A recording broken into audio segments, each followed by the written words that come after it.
I'm Daryl Lindenbach, and for about the past 25 years, I've made my career out of pretty much every part of the arts. I've been on the stage, I've been behind the stage, and I've run the stage and I built the stage. So we wanted to talk today a little bit about quality in the arts, and that probably is the most subjective thing you can ever come across. So you've all sat in performances, and in your mind you've thought it's good, it's bad, you might think it sucks. The quality in art is really tough to gauge, but I think once we start looking at arts for young people and training young people, I think one of the interesting things I've found in my career is in Canada, we tend to throw the most inexperienced people at teaching our children. Because they're young, they can only take so much. So we don't need to worry about that quite so much. Whereas you look at in England and in Europe, in the theater for young audience world, it's some of the veteran performers that are actually put in front of children. Why? Because it's hard. If anyone's ever performed for children, you know this. You have 30 seconds in a 60-minute show to be good or bad. Those next 59 and a half minutes are either going to be really great for you or really bad for you.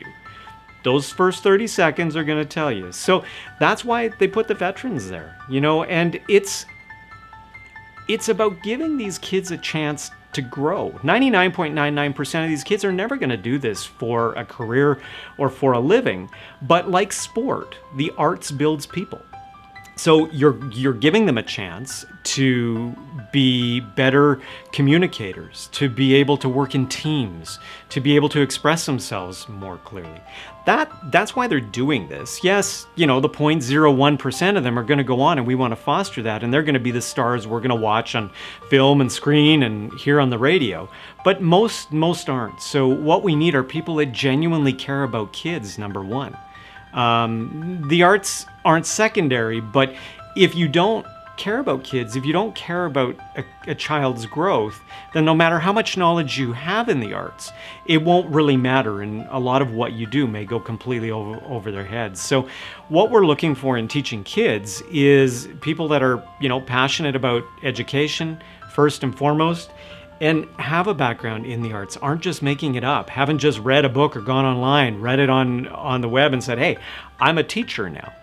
This is actually a serious business. And not only for the professionals out there doing it who have dedicated their entire life to bring this to the world, but also you don't know the influence you're going to have on that child that you're speaking with today, that you have in class.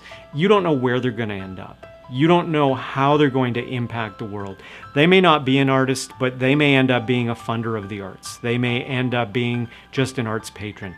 They're just informed about it. And so it's a serious thing. I encourage you as arts educators, as parents, as artists, this is serious business. This is as serious as a room full of adults, and maybe even more so. They're our future, and I know I look forward to each and every day when we see classes go on and we see kids learn. I just really look forward to where they're going to take our world.